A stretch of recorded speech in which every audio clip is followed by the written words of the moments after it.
Okay, today is the day we are going to do I factorial. Yes, the one that you guys have been asking me a lot.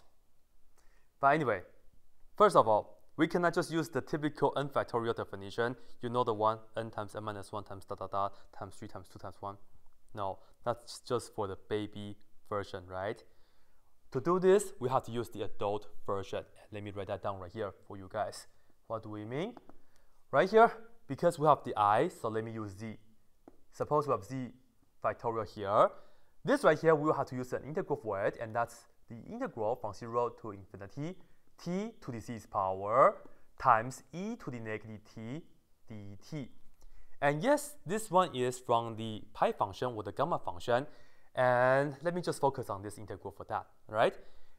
With this right here, you can also plug in like some bizarre numbers such as pi, so you can do pi factorial, or maybe e, so you can do e factorial. You can also do negative 1/2 factorial, but you cannot do negative 1 factorial.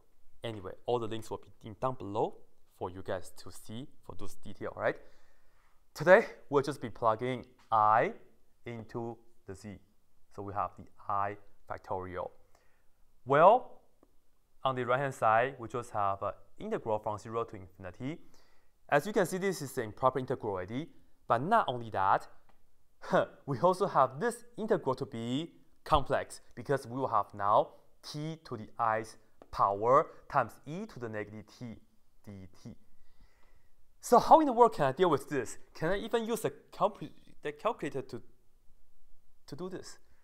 No, not yet, because I have to really break it apart. I have to come up with the real part of that stuff. So this is how we're going to do it. Right here, let me make a note for you guys. First, we don't like to work with space t. We like to work with space e, right? So let's look at t as e to the ln t's power. Remember, this is still t, right? And then let's write to the i's power on both sides. So on the right-hand side, you see, this is e, and we can just multiply the powers. We get I times ln t. And check this out. This is in the form of e to the I theta, so we can use what? Yes, the Euler's formula. So this right here is equal to cosine theta, which is just the ln t right here. And then we add I times sine of ln t. This is so nice because we can just put this right here for t to the I. And don't forget, we still have to multiply e to the negative t with this and that. And now we have two parts. Of course, the real and also the complex for the imaginary part. Well, let's see what happens. So the first one is the integral from 0 to infinity, e to the negative t times that. So let me just put this down right here for you guys. E to the negative t times cosine of ln t. And of course, we'll have the dt here. And then the next part is plus I times the integral from 0 to infinity, e to the negative t times the sine version, sine of ln t right here, nothing, sine. So sin right here, sine ln t. So this is nice. Now, this right here is real. This right here is also real, and then you multiply by I. Yes, all in all, we'll end up with a complex number, but this is still an improper integral.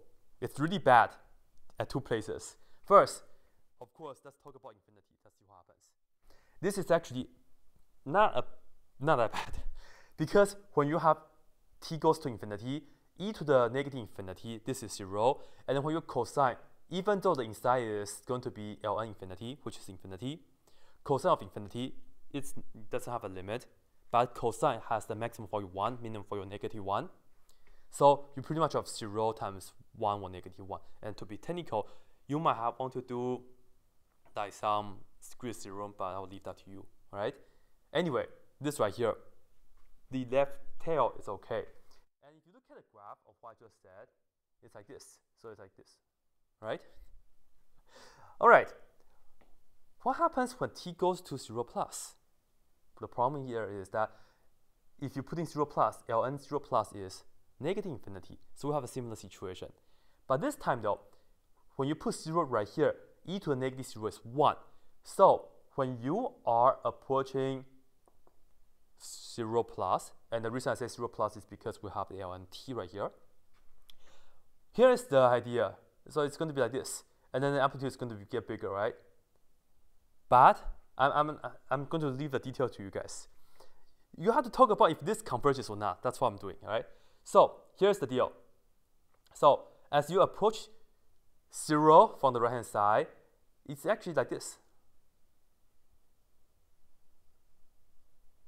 Of course, my picture is so bad, so please see the one on the screen. But anyway, you have to look at this part right here. If you actually go from 0 to infinity, does this converge? First of all, if you look at this, when you go up and down, the height is at most 1. Likewise, the height is at least -1. But the width is actually getting smaller, smaller, smaller. And the width is actually getting to 0. So in fact, you don't have area right here that's going to cost you. And the area is so small, that's actually okay. Similarly, right here, this area right here, it's actually so small, approaching 0. And if you want to be really technical, you may want to do the alternating series test, that kind of thing, similar to that. But take my word for it, this right here converge. That's the main thing, right? Now, I still have an improper integral. To deal with this, I can use the proper integral to make an approximation for this. So the idea is that you can just say, I will use the proper integral, maybe going from 0.00001, all right? As long as close to 0, it should be fine. As I said, even though you put in more 0, even though this is going to negative infinity here, but as I said, you pretty much don't get area toward the 0 side.